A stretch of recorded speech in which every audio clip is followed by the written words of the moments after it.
For decades, we believed that to study a black hole, we had to look billions of light years away into the deep dark of space.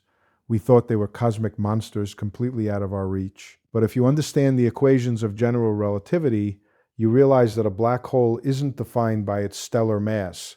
It is defined by its horizon, its boundary of no return. And you can build a horizon right on a laboratory table using nothing but flowing fluids or laser beams. Recently, physicists did exactly that. They created an analog black hole in a lab, and what they saw should send a shiver down the spine of every theoretical physicist. It started to glow. It started to leak quantum information. It started, just as Stephen Hawking predicted, to evaporate right before their eyes. Now look, I know how that sounds. It sounds like a parlor trick, I know, but the mathematics of the event horizon is completely indifferent to whether it's made of gravity or sound waves. That's the whole secret, and once you see it, you can't unsee it. Let me back up and tell you why. When Einstein wrote down the equations of general relativity, he wasn't writing down a story about stars collapsing. He was writing down a geometric statement about how space and time bend in the presence of energy. A black hole, in that language, is just a region where the geometry has bent so severely that every possible path, every trajectory, every beam of light, every particle you could imagine points inward. There is no outward left. That boundary, that mathematical surface past which outward simply ceases to exist as a direction, is the event horizon. It's not made of anything. It's not a wall. It's a property of the geometry itself. Here's the subtle move, and this is the move that changes everything. If a horizon is just a geometric statement about trajectories being forced in one direction, then you don't actually need gravity to make one. You need a medium where anything can be swept along faster than the thing trying to escape it. Let me sketch this on the board. Imagine a river. Actually, imagine water flowing down toward a drain, picking up speed as it goes, the way water always does near a drain. Now, sound waves travel through that water at a fixed speed relative to the water itself. That's just the speed of sound in that fluid. Far from the drain, the water is moving slowly, slower than sound, so a sound wave generated way out there can swim upstream, no problem, and escape. But keep walking toward the drain in your mind, following the flow. At some point, the water itself is moving faster than the speed of sound in that fluid. Right at that point, right at that boundary, a sound wave born there trying with everything it has to swim upstream is going nowhere. It's being dragged backwards by the current faster than it can propel itself forward. It is, for all physical purposes, trapped. And if you were a sound wave born just inside that boundary, you are not just struggling, you are mathematically, provably never coming back out. That boundary is called the acoustic horizon, and I want you to sit with how strange this is. The equations that describe the propagation of that trapped sound wave are, term for term, identical to the equations that describe a particle trying to escape from a gravitational black hole. Not similar, not analogous in some hand-wavy sense, identical in the appropriate mathematical limit. This was worked out rigorously back in the 1980s by Bill Unruh, and it's been refined for 40 years since. The geometry a sound wave experiences in a flowing fluid is a curved effective space-time, complete with its own horizon. So that's the setup. That's how you build a black hole on a table. You don't need 10 solar masses collapsing under their own gravity. You need a fluid. It could be a Bose-Einstein condensate, a cloud of atoms cooled down to a few billionths of a degree above absolute zero, so cold that they behave as one giant quantum wave instead of a chaotic gas. And you need to get that fluid flowing faster than its own local speed of sound somewhere in the middle. Physicists have also done this with light in nonlinear optical fibers, where the speed of sound gets replaced by the group velocity of light pulses, and the flow gets replaced by a pulse of intense laser light that drags the effective refractive index around with it. Different substrate, same trick.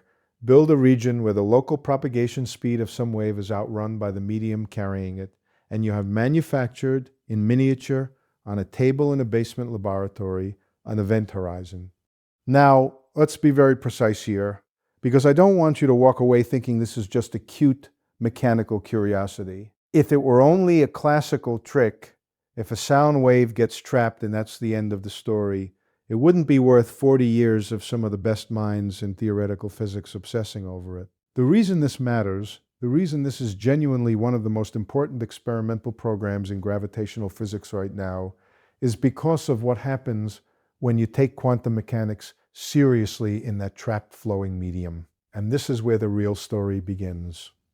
Think about what empty space actually means in quantum field theory. It is never actually empty.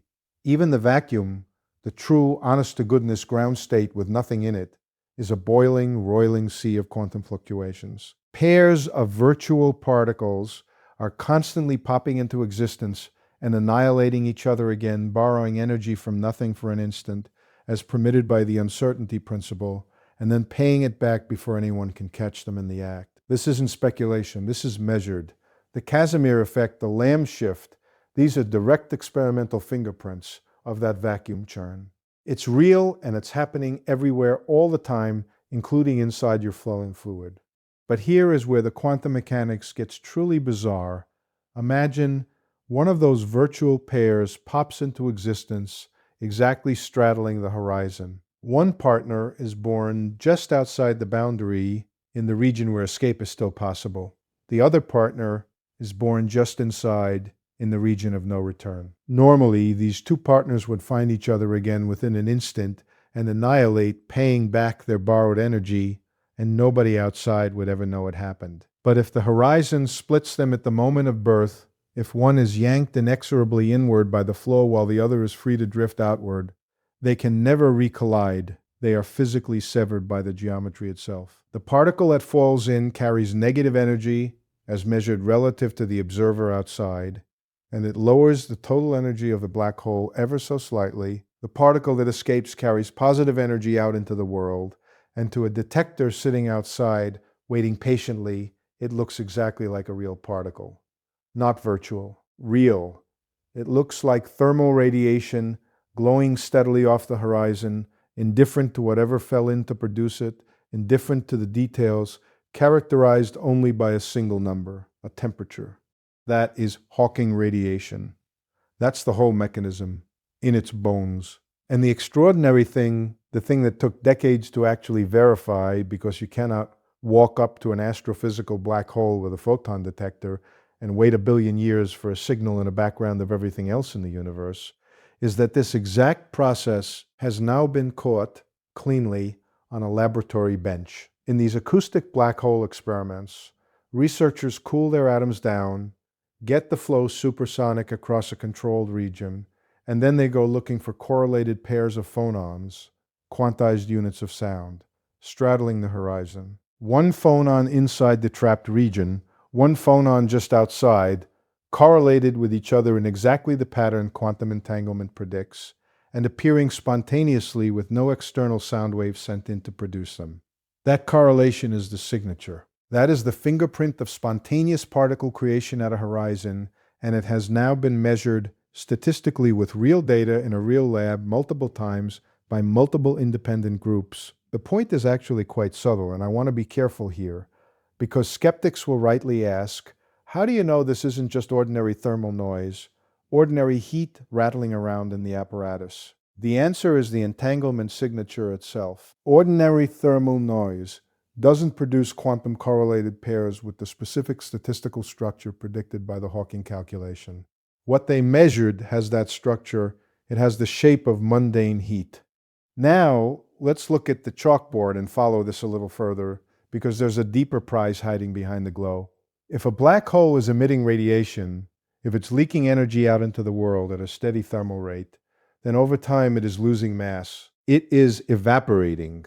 A real astrophysical black hole would take a time so vastly longer than the current age of the universe to evaporate this way that it's essentially a theoretical exercise for anything of stellar mass. But in the lab, on the bench, with a small acoustic horizon and a controllable finite amount of stuff flowing through it, the evaporation timescale is not an eternity. It's minutes. It's an afternoon in the lab. And that changes everything about what kind of question you can ask. Because here is the question that has haunted me that haunted Hawking, that split the theoretical physics community into open warfare for 30 years, that we are still, even now, only partially reconciled about. If a black hole radiates thermally, and that radiation is genuinely, purely thermal, meaning it depends only on the temperature of the horizon and nothing else, no fingerprint, no memory of what fell in to create it, then what happens to all the information that fell into the black hole over its lifetime? Every book, every particle, every quantum state, everything that ever crossed that horizon, carrying specific quantum information, specific correlations, specific structure. If the black hole eventually evaporates down to nothing, and all it ever emitted was featureless thermal noise, then that information has been erased from the universe. Not hidden, not scrambled somewhere you couldn't in principle recover it with a big enough computer. Actually fundamentally, permanently destroyed. Now that should bother you, and it bothered me enormously, because quantum mechanics has a rule that is about as sacred as rules get in physics. Information is never destroyed. The evolution of a quantum state is unitary. You can always, in principle, run the tape backward and recover exactly what you started with. Black hole evaporation, as Hawking originally calculated it, appeared to violate that rule outright. He called it the information paradox, and for a very long time he was convinced information really was lost, full stop, and general relativity simply overruled quantum mechanics on this point. I disagreed with him loudly, publicly, for years. I was convinced that the information must somehow be encoded in the outgoing radiation itself. Not obviously, not in some crude way you could read off, but scrambled into subtle correlations across the entire evaporating stream of particles, in a way that would take a fantastically clever measurement to ever decode, but which was in principle fully unitary.